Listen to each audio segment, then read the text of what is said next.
Hi, so we're going to go ahead and get started. My name's Amanda Gerke. I'm with the City of Alameda's Community Development Division. Just a couple technical notes before we get started. We're going to have time for questions and answers at the end of the session. So please submit your questions through the Q&A function at the bottom of the screen. You can find it in that little bar at the bottom of your screen. We've got all attendees on mute to make sure that our speakers can be heard, but you are welcome. If you do need to communicate with the panelists directly or with me directly for any reason, you can message us through the chat function. We are not going to be taking questions through the chat function, so please don't submit your questions there. And then we are going to be recording this presentation and posting it through our website. So after the webinar is over, I'm going to send you guys an email, and it'll include a link to that recording and then any of the resources that we discussed on the webinar. And with that, I'm going to go ahead and introduce our presenters. First, we have Rachel Michelin. Rachel is the president of the California Retail Association. After Rachel, we'll be hearing from Katie Henson, who's the Senior Legislative Director with the California Restaurant Association.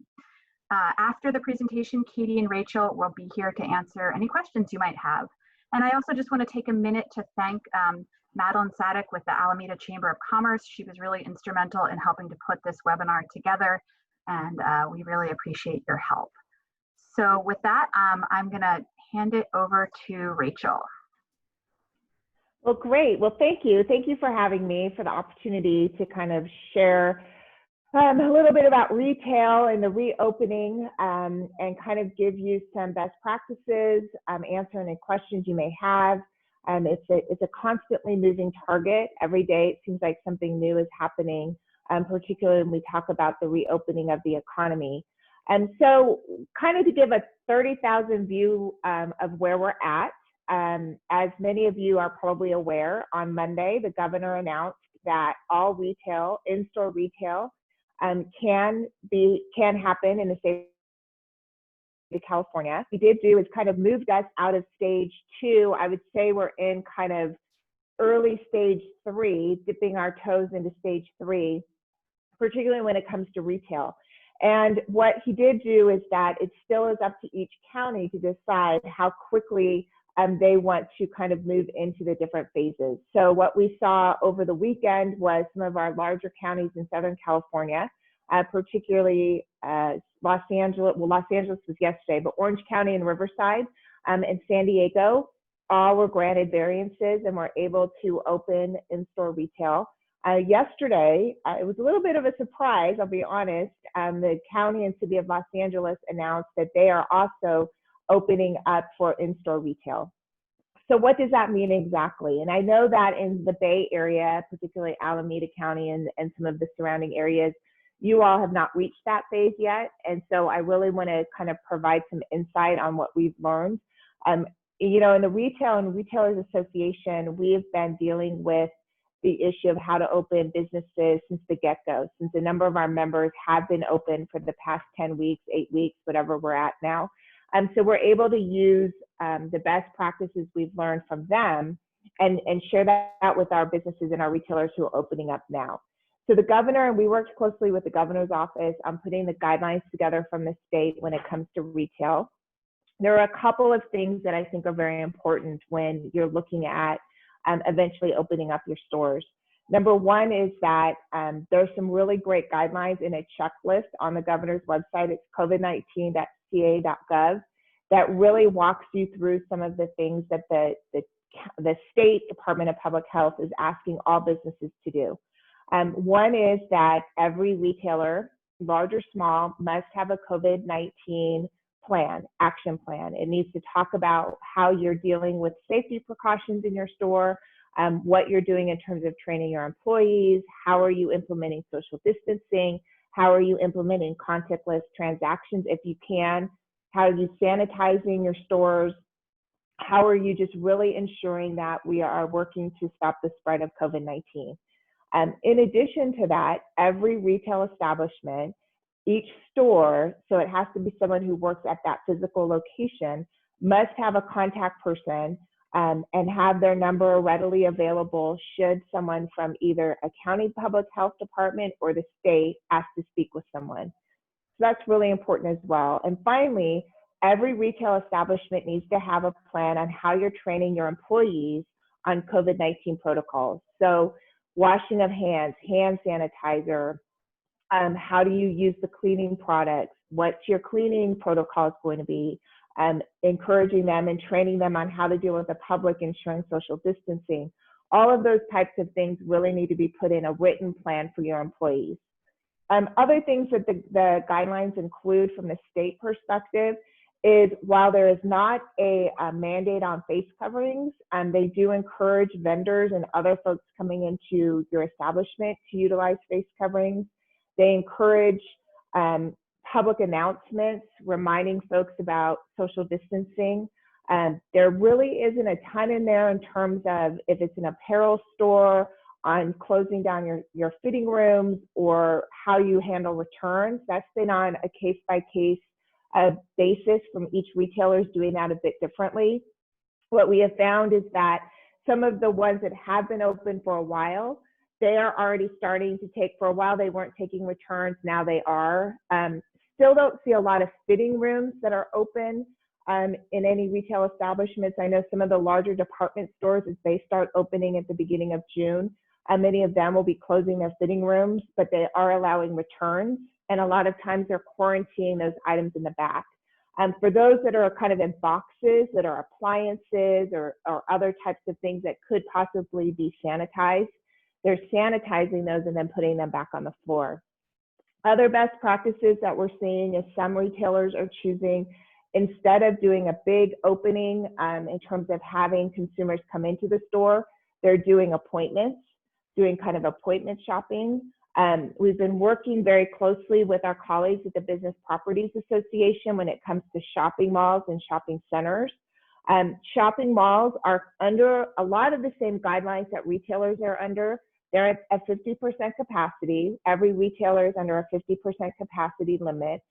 Same with the shopping malls. And what happens though when it comes to shopping malls is the mall has to keep you at 50%, but then the stores inside must remain at 50% as well. So what we did see over the weekend, we had a large shopping mall here in the Sacramento region open. They allowed the 50% capacity, but not every store was open yet in the mall. The department stores weren't open yet in the mall. So there's kind of a demand for folks to go into different stores. You did see people having to line up outside of a store so they could maintain that 50% capacity limit. Other things that we're looking for, I think that signage is really important. If there's one thing we've learned, the signage is key. You can never have enough signage in your store. I've seen everything from big signs as you walk in to small signs throughout the store reminding people of social distancing, reminding people to, practice safe shopping habits. Really looking at as much as you can do during the checkout process as people are purchasing. Some of the larger retailers you'll probably have already seen have installed sneeze guards. That's not a requirement, it's a suggestion. And the governor's office in our conversations realizes that particularly for independent retailers, that's a little bit more challenging, but it is something that you want to consider. The other big aspect that we're working on right now are the health screenings. So included in the guidelines from the state, and every county that is doing in-store retail is requiring it as well, are temperature checks. It is up to each retailer to decide how you want to do the temperature check. Now, you can have your employees do the temperature check at home. They can do a health survey. They can answer a couple of questions that they can either text back to you or bring in a form and hand it to you, email it to you, but they do need to take their temperature before they come to work. Or you can have that done once they get to the beginning of their shift. Now, I will say under state labor laws, if they show up for their shift and you have to send them home because they maybe have a fever, they still have to be paid for their shift. So there is some conversations around that. We're working with the administration on, really clarifying exactly how they want these health checks to be done. But it is something that you do need to incorporate in your plans when you reopen. In terms of consumers, which we've gotten a lot of questions on, is do you take the temperature of a consumer? Our advice to our member companies right now is to not do that. Part of the reason is you can certainly, you know, if you want to ask, you can. The problem is you're getting into some privacy issues. And in California, starting July 1, the California Consumer Privacy Act is enforced. So we want to make sure that we're complying with the Privacy Act. We've asked for clarification. We're working with the Attorney General, working with the administration and the legislature to provide clarity around some of these health questions. Some of that comes up in other states. We've seen some states even to the extent of requiring retailers to take the name and phone number of every customer that comes into their store in terms of for contact tracing. We have not seen that happen in California yet, and we would encourage retailers to push back a little bit on that, again, for privacy issues. We want to make sure that we're in compliant. California is very unique because we do have the CCPA that's going to be enforced. I think other things that we've seen, so far we've seen a really great response. I think the biggest piece of advice I give to retailers is that the more you show your consumers and your employees that you're really taking seriously the safety precautions, the more we're seeing consumers feeling comfortable to come into the stores. We have had some issues with face coverings. You might have seen some of the news articles in terms of, you know, enforcing ordinances around face coverings. We're leaving that up on a case-by-case basis with our retailers. What we've advocated to local governments and to law enforcement is that we do not want to put consumers or our employees in harm's way by enforcing mandates on face coverings. We've seen a lot of things where some retailers have gone out and bought some really fun, just, you know, material that they offer to consumers as they come into the store, asking them to wear a face covering. And I think we all know there are just some people that won't do that. And that's a decision that many retailers, each independent retailer will have to make that decision on. Other than that, I think so far, we've seen a pretty good response. The one thing we have been telling, I think this is a good point to make, particularly in the counties that have not quite opened yet, is we have been really encouraging our members, particularly our more independent retailers, that now may not be the time, but if there's one thing that we've learned in looking back, it's really the importance that going forward, all retailers need to have an online presence. We were pushing from the get-go for curbside pickup.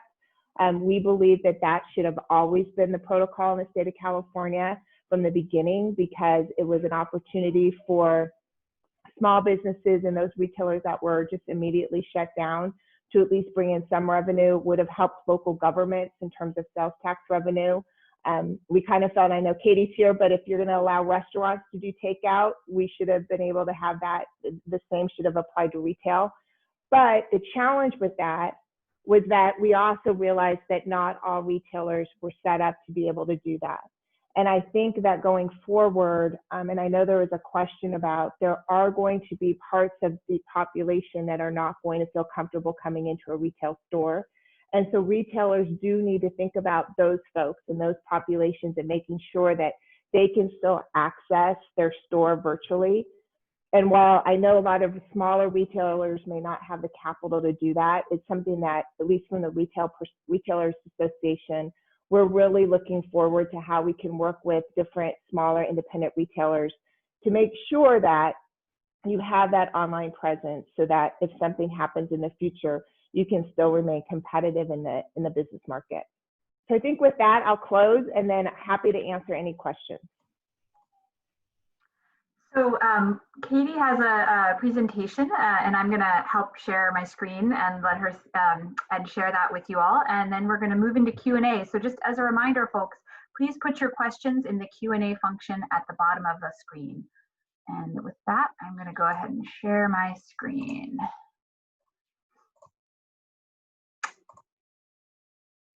How's that look? Really good. Just a minute, I have to adjust my screen so I can get started. Uh-oh. Okay, Well, hi, everybody. I'm Katie Hansen. I'm the Senior Legislative Director of the California Restaurant Association. We are headquartered in Sacramento, and we represent over 22,000 restaurants in California statewide, including restaurants in Alameda. Next slide, please.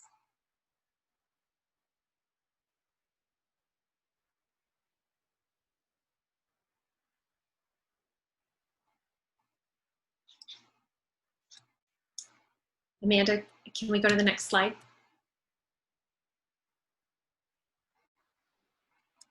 I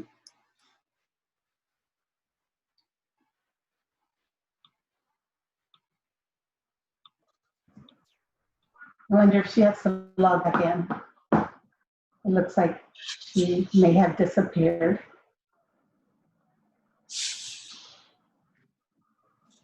Hi, Katie, I'm here. Sorry, it is showing the slides as advancing on my computer, but it looks like it's maybe not showing that to other folks. Is that the case? Yeah. You have, Amanda, please enable editing. Enable editing.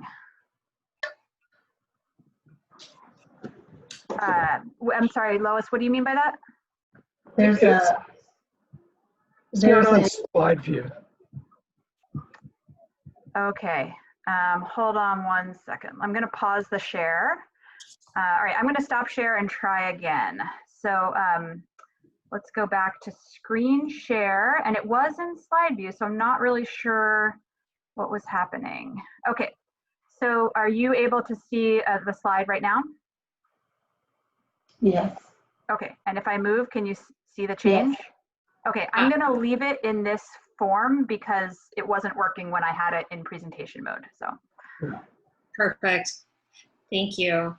Okay, so restaurants matter in California. I want to give you guys kind of some information about the background of restaurants in California so you can understand how devastating the impact has been resulting from the public health orders due to the COVID-19 crisis. California restaurants are the cornerstone of every community and an economic engine that employs 1.4 million food service workers and generates more sales tax, $7 billion annually, than any other industry. The vast majority of the state's 90,000 plus restaurant locations are owned and operated by independent proprietors who live in the communities where they serve their customers. Additionally, 60% of California's restaurants are owned by people of color, reflecting the great diversity of our state. It's also important to note that restaurants have a different business model than what you may think. Restaurants are known to have razor-thin profit margins. On average, for every $1 spent eating at a restaurant in the United States, 95 cents goes back into the food, the place, and the staff. So that leaves 5 cents left over. So you can understand the razor-thin aspects of our profit margins. Next slide, please. So this information we're sharing with you is from the first 3 weeks of the shelter-in-place orders. It's from a survey conducted by the National Restaurant Association. And I think that we can estimate by close to the end of May, beginning of June, that these numbers have only grown. In California, the restaurant industry lost an estimated $3 billion in sales during the first 22 days of March. That is a huge impact. It is estimated that of the 1.4 million food service family members, 1 million of those employees in California has been laid off or furloughed since the beginning of the coronavirus outbreak. This represents at least 70% of our food service family. And 49% of California operators say they have temporarily closed their restaurants since the beginning of the coronavirus outbreak in March. While we are thankful to be listed as an essential business in the shelter-in-place orders, you know, the simple fact of the matter is takeout and delivery does not work for every restaurant concept, or it does not financially support restaurants, and they found that it was more expensive to do that than it was to temporarily close their doors. So that led to that 49% temporary closure rate. Next slide, please. So all of this being said, the California Restaurant Association sent a letter to the governor in April outlining specific items to help restaurants hibernate and get them through this crisis. We have been communicating with the governor as well as the state legislature, and these are some of the huge policy issues ahead for our industry. You know, one of the biggest ones is safe harbor and legal protection. This is critical as restaurants are reopening and working to comply with public health orders and also late stage 2 restaurant guidance at the local level and at the state level. Another huge piece, unemployment insurance. Freezing unemployment insurance rating increases due to employers being forced to lay off exceedingly high numbers of people will assist employers as they try to restaff. Oftentimes restaurants will have a low unemployment insurance rate, and that's a monthly payment that they have to make. Due to the COVID-19 crisis and forced closures, they had to lay off all of their food service family, and that would increase their unemployment insurance rate, which would be an additional cost to their business. Commercial leases. This is something we've been reading a lot about in the newspaper and hearing a lot about in our local communities. This is a huge one. We are looking for an eviction moratorium that would give restaurants protection as they come back online and reopen their business and give them a chance to get started and generate some sales. There is an executive order that is in place that encourages local governments to move forward on this front, and some have done so, but what we're really looking for is a statewide policy that is consistent, provides equity, and is timely. And then we are also asking for a regulatory pause. Every law that is passed in California, there is a state agency that implements that law through a regulation. 2 of the biggies that are happening right now are over at Cal Recycle. Cal Recycle is implementing their short-lived climate pollutant policy, also known as SB 1383, and that will dramatically change the way we as all Californians handle our organic waste.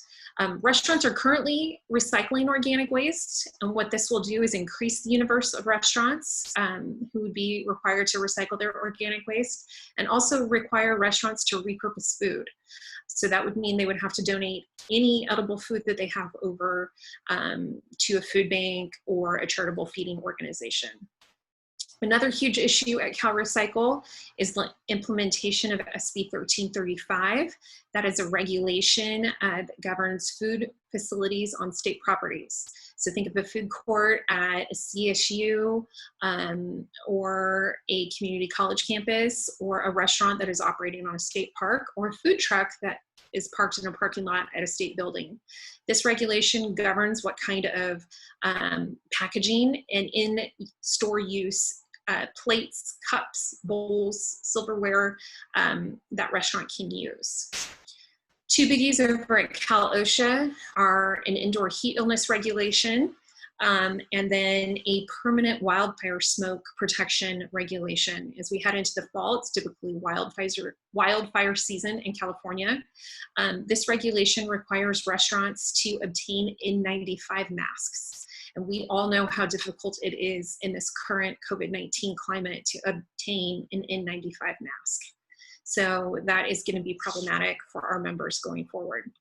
Slide 5, please. So that being said, the California Restaurant Association worked with a couple of the groups that we partner with: the California Conference of Directors of Environmental Health, the Conference of Local Health Officers, the Department of Public Health, and the California Retail Food Safety Coalition. We put together a list of recommendations that all of our associations signed off on to the governor to guide him as we enter through the phases to fully reopen our economy. Right now, we're in late stage 2, entering early stage 3, as was shared. And the good news for that is that late stage 2 called for the reopening of restaurants in counties that had supplied an attestation to the state of California, had their attestation approved, and would then be following guidance issued by the state of California for dine-in restaurants. You know, what was really critical here is that we had an opportunity to provide input to the governor and his team on that guidance document. The most crucial aspect for us was making sure that there wasn't a percentage threshold for the reopening of restaurant dining rooms. There were discussions about 25% capacity, 50% capacity, and we just knew from hearing from our members that that would just mean that they could probably permanently close or never reopen, because they would be paying a lease on the full square footage of their restaurant, but only allowed to generate sales from a very small portion of that, and that would be a problem. So thankfully, the governor settled on a list of criteria in his guidance for dine-in restaurants. The counties that have applied for attestation and have been approved have issued their own public health orders. Some have decided just to follow the state guidance. Others, like Sonoma County, have very specific criteria that they want restaurants to follow. Next slide, please. So what are some of those criteria? And I think that's important for our conversation as we go forward. Number one, the state guidance, and we also see this reflected at the county level, requires a workplace-specific plan. That means establish a written worksite-specific COVID-19 prevention plan for every location and all work locations. Identify contact information for the local health department, and regularly evaluate the establishment of compliance with the plan and document and correct deficiencies as identified. Now, I'm just going to share 3 bullet points in each area with you. Obviously, there are many more in the plan and more criteria that need to be followed, and you can find this on the state's COVID-19 website. So the second area, topics for employee training, information on COVID-19 and how to prevent it spreading, self-screening at home, how to take your temperature and check for symptoms following CDC guidelines, and really emphasizing the importance of not coming to work if your employee has a frequent cough or difficulty breathing, chills, muscle pain. We don't want to continue the spread of COVID-19. Number 3, individual control measures and screening. Once again, encouraging workers who are sick or exhibiting symptoms of COVID-19 to stay home. Asking employers to provide and ensure workers use all personal protective equipment, including face coverings and gloves. Face coverings are strongly recommended when employees are in the vicinity of others, whether they be customers or coworkers. Number 4, huge factor, cleaning and disinfecting protocols. Perform thorough cleaning in high traffic areas, any customer waiting area, lobby, break room, stairwell, escalator, bathroom, all the way down to ATM pin pads and receipt trays. Equip spaces such as dining rooms with hand sanitizer. Provide time for workers to implement cleaning practices during their shift. Number 5, physical distancing guidelines. Prioritize outdoor seating and curbside pickup to minimize the flow of customers. Limit the number of patrons at a single table to a household unit or patrons who have asked to be seated together. And stagger employee breaks, and that needs to be done in compliance with the state's wage and hour regulation. I think another critical aspect is to ensure tables are 6 feet apart for this criteria. Next slide. So this slide is meant to leave you with the reason why restaurants matter in your local community. As we mentioned earlier, we are the largest source of single tax payments in California to our state and local governments. We have an estimated $7.2 billion or 12.3% of all sales tax collected in the state. Sales tax revenue collected by restaurants and other eating establishments funds $1.4 billion of the K through 12 education budget, and that's equivalent to $238 per student, higher than any other industry. Restaurants contribute close to $1 billion in local public safety budgets, and restaurants also contribute $1.1 billion to transportation projects. We are a critical part of California's economy, but also making sure that we have a government that is well-funded and can operate to serve our citizens. Thank you for letting me share all this information with you. Thank you for supporting your local restaurants, and I'm now happy to answer questions along with Rachel. Well, thank you, Katie. Thank you, Rachel. Those were really interesting presentations. So I'm just going to kind of go through some of the questions that were submitted. And folks on the call, just as a reminder, please submit your questions through the Q&A function at the bottom of the screen. So first question, should we reopen in phases to ease the mind of our consumers? Who'd like to take that one? I mean, I'll go. I think that we kind of are opening in phases. I mean, we're starting it, and I know in Alameda County, we kind of went across the state, we went to curbside pickup. I think the challenge with opening in phases is that what we noticed is that it kind of picks winners and losers in terms of who's going to have the opportunity to stay in business and who's not. Because not everyone, as I mentioned before, has the capability to do kind of curbside. I think that each retailer can make their own determination on how they want to open. So while the state says it's at 50% capacity, like I mentioned before, some retailers are doing appointments to limit the number of people coming into the store. So I think that there are a lot of ways that you can do your own kind of reopening if that's what you choose to do. But I think there's some cases where, particularly our smaller independent retailers, giving them enough flexibility to be able to open in a way that they feel comfortable, but be able to still stay relevant and stay in business. I mean, you've got some folks that have been out for 8 weeks, and they still have rent to pay. They still, some have been keeping their folks on the payroll. We also want to provide opportunities for them to stay relevant. I think that Rachel makes a lot of really good points, and I know many of our members, wanted to do the right thing by staying at home, but then it became a very critical component of, I have to get my business open. This is my sole income. I have to get my employees back to work. It's do or die. We are thankful to be in, late stage 2, early stage 3, and we're thankful to see the progression. Certainly consumer confidence and customer confidence is very important to restaurants. You cannot have a restaurant without your customers. And we want the dining public to know that it is safe to come to a restaurant, and that we will do our very best to serve you and show you hospitality at a heightened level during this time. Thank you. So the next question is, with the current updates to CDC guidelines, can my business that sells medicinal herbs be open with customers inside the store? Well, that's not a restaurant question. Oh, you're on mute, Rachel. So that kind of question is going to be up to the county and the city that you're in.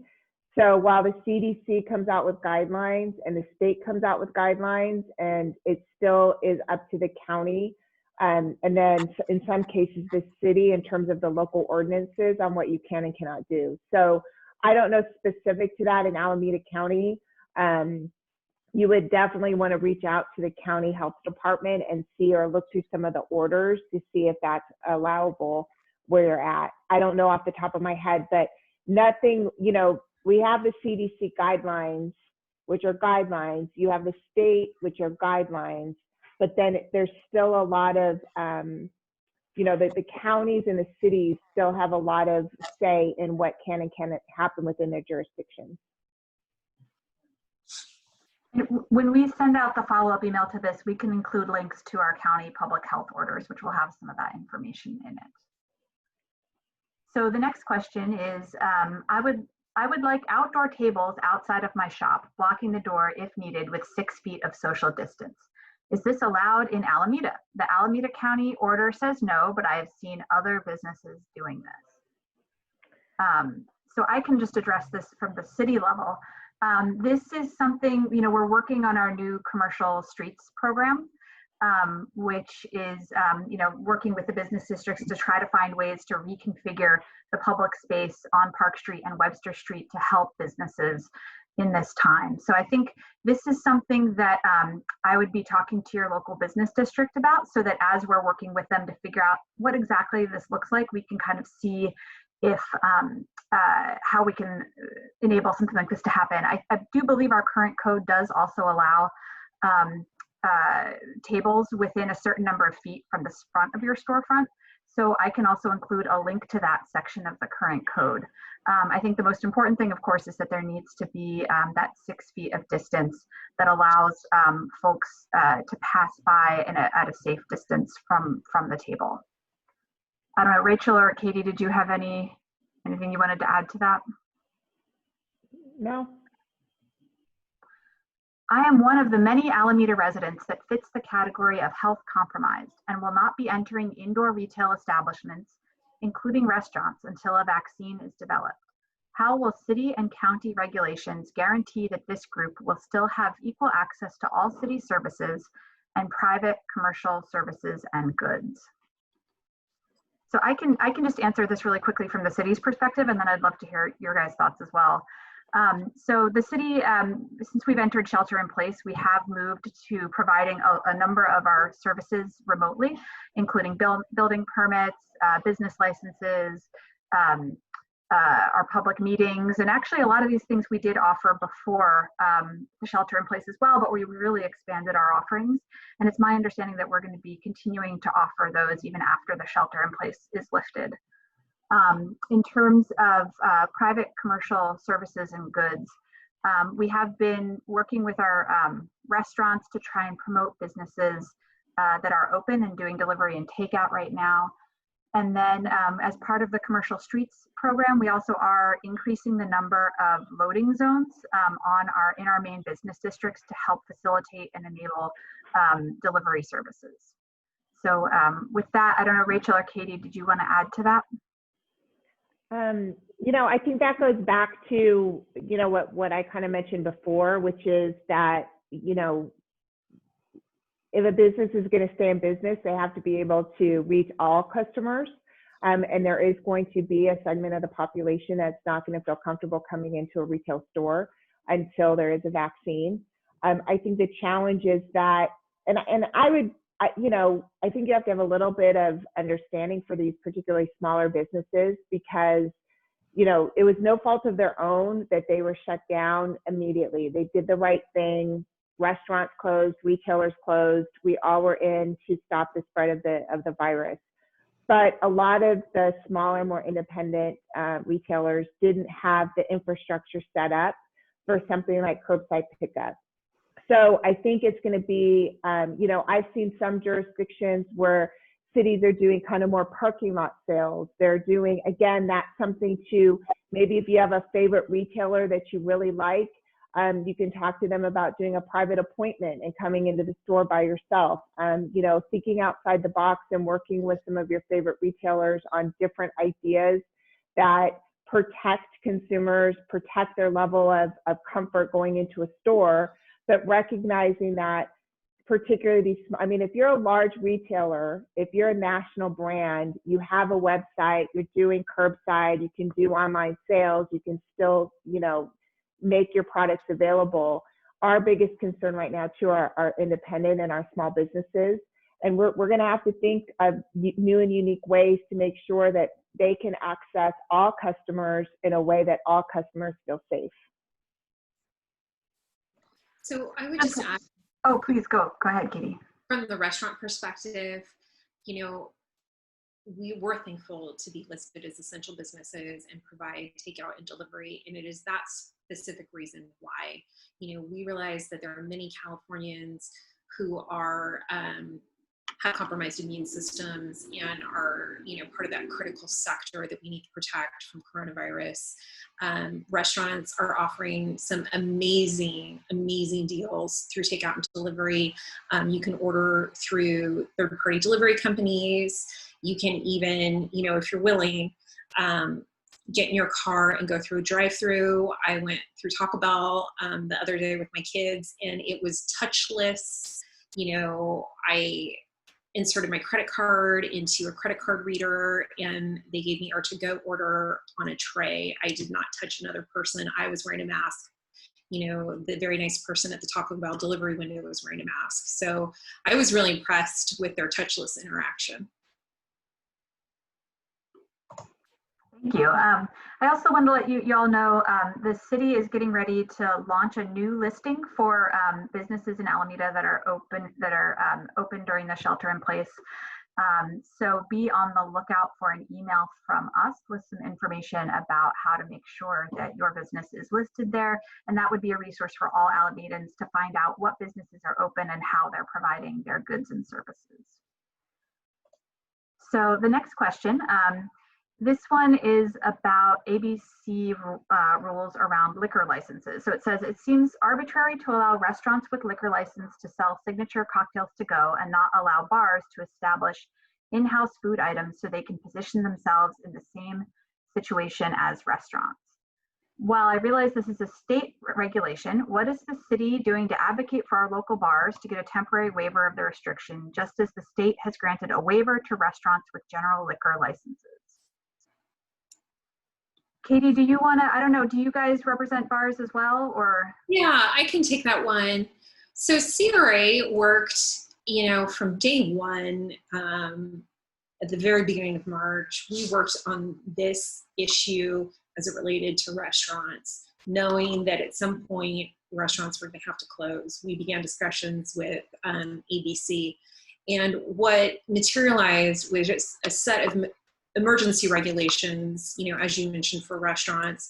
The ABC recently issued a new set of emergency regulations for bars, allowing bars to sell to-go cocktails as long as it was accompanied with food. Now, I know that many bars hold a liquor license that does not require them to have an on-site kitchen or food facility. So ABC took that into account and allowed those bars to make the sale in combination with food from a food truck, food from another kitchen. And I would be happy to share with you, Amanda, that regulation so you can share it with all the participants on the call. I think that it really will help, bars in this time of need. Thank you.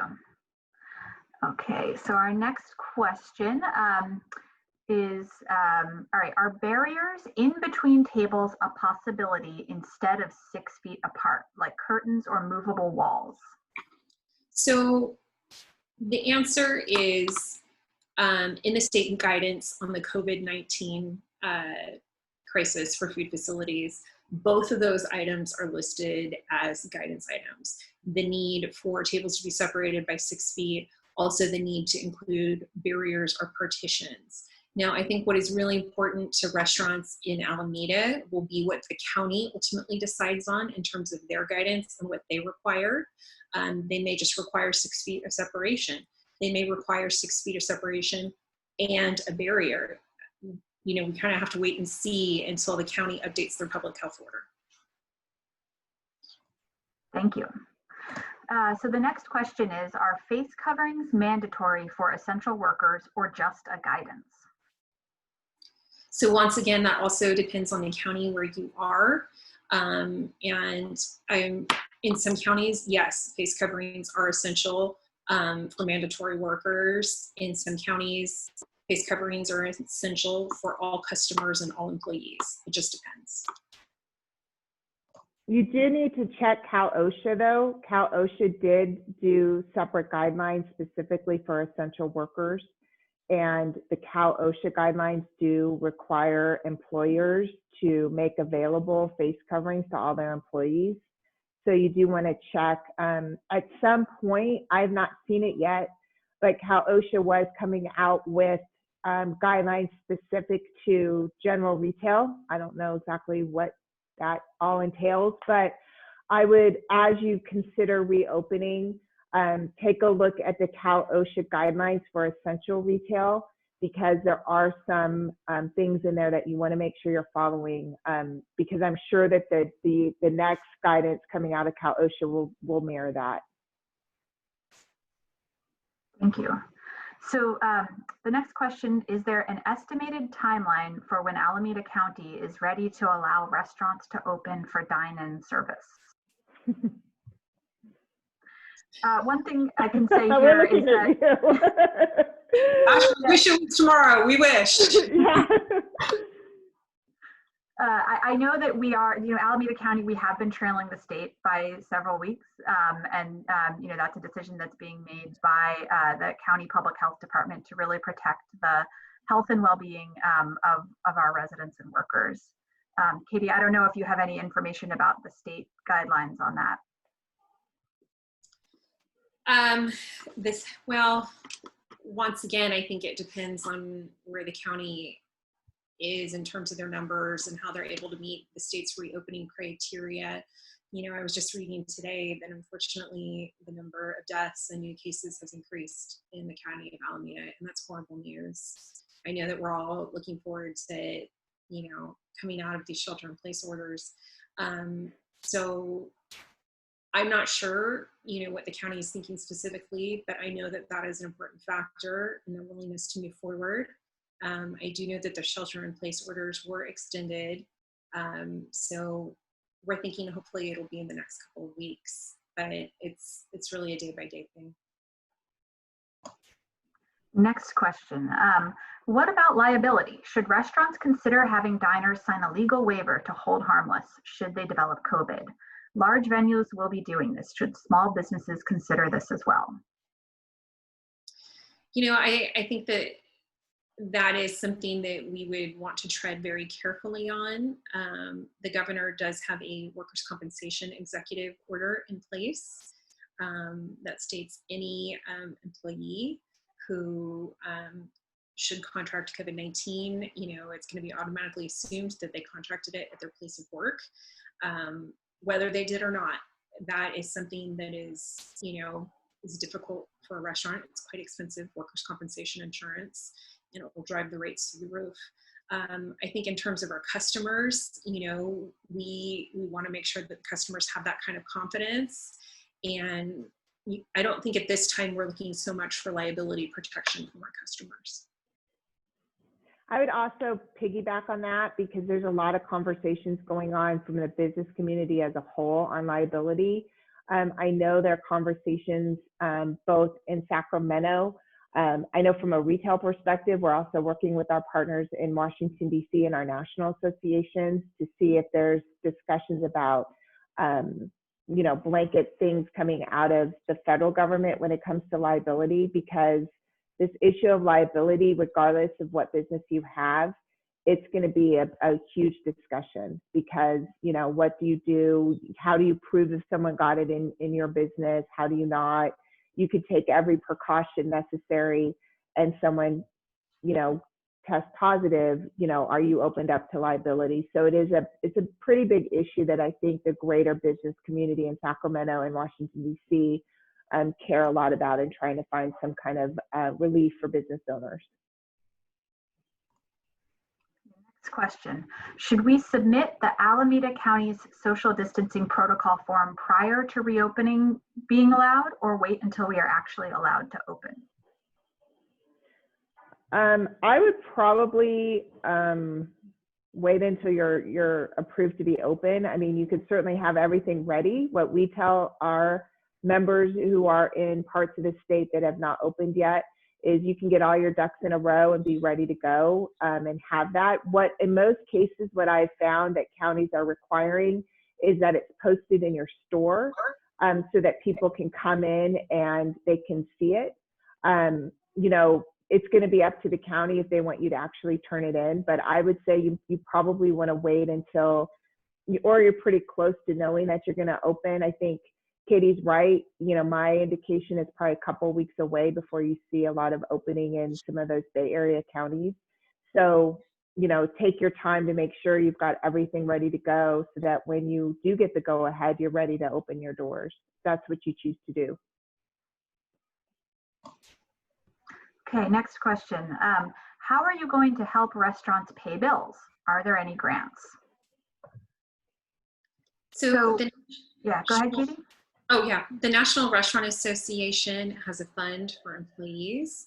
The California Restaurant Association Foundation also has a fund for employees.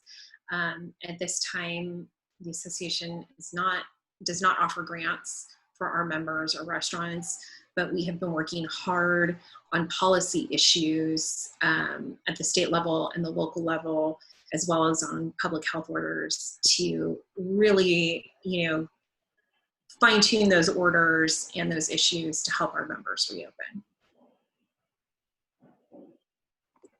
Thank you. The city, we also did just close a round of small business relief grants, and we are looking to open one in the coming weeks. That was recently approved by council. So if we have your email through this webinar, we'll make sure that you get information about that grant program when it opens. We have a question. There are some folks in town starting an Alameda Restaurant and Bar Coalition. Katie, they're wondering if they can get in touch with you for any future questions. Sure, absolutely. Do you guys want me to put my email into the chat function so everybody can shoot me an email? That would be great. Thank you. Okay. So we have a note here that not everyone on the call is in a business district, and I think this might be in response to some of the questions about the commercial streets program. Those of you who are not in a business district but have questions about that program, please feel free to email us at econdev@alamedaca.gov, and one of my colleagues can put that email address in the chat function, and we can help get your comments to the transportation folks who are working on that program. All right, it's 1:57, so I want to be conscious of your time. So maybe we just have time for one more question. If we set up tables outside, will we be able to serve alcohol? Do you want me to take that one, Amanda? Yeah, that would be great. And Amanda, also, can you kind of chime in on what the city is doing with regards to reopening streets? Because I think that will address the second half of the question. So ABC issued another emergency regulation allowing for on-sale license holders, which are typically a restaurant, to expand their on-sale capabilities to serve alcohol in an outdoor space. Now, there's a set of criteria and guidelines that are associated with that. You cannot just throw up, a table and some chairs and start pouring wine outside. You have to follow the criteria that ABC has established. You also have to follow the criteria that your local jurisdiction at the county and the city have established. So once, the county gets their stage 2 attestation approved and they get into late stage 2 where you can reopen restaurants in outside spaces, I believe, a recent policy that is just being implemented at the city will really help restaurants in conjunction with this ABC emergency regulation. Just to chime in real quick on the cities, so we have a commercial streets program that is in development right now. It was approved by council last week, and what we're looking at doing is reconfiguring the streets in our business district to allow more room for social distancing. So this may include everything from reducing lanes so that we can increase sidewalk size to have more room for people to line up, for outdoor dining. We're also looking at the possibility of closing down side streets and city parking lots to provide places for people to dine when they go to our downtowns. So with that, I'd really like to thank Katie and Rachel for your time today. Again, Katie Hansen is with the California Restaurant Association. Rachel Michelin is with the California Retail Association. We really appreciate both of you being on this call today. I think you've provided a lot of really great information for our businesses. Thank you. Okay, thank you. Thank you for having us. And thanks again to the Alameda Chamber of Commerce for helping to organize this webinar. And folks on the call, look for a follow-up email with a recording of this call and some of the resources that were discussed. Thank you. Thank you.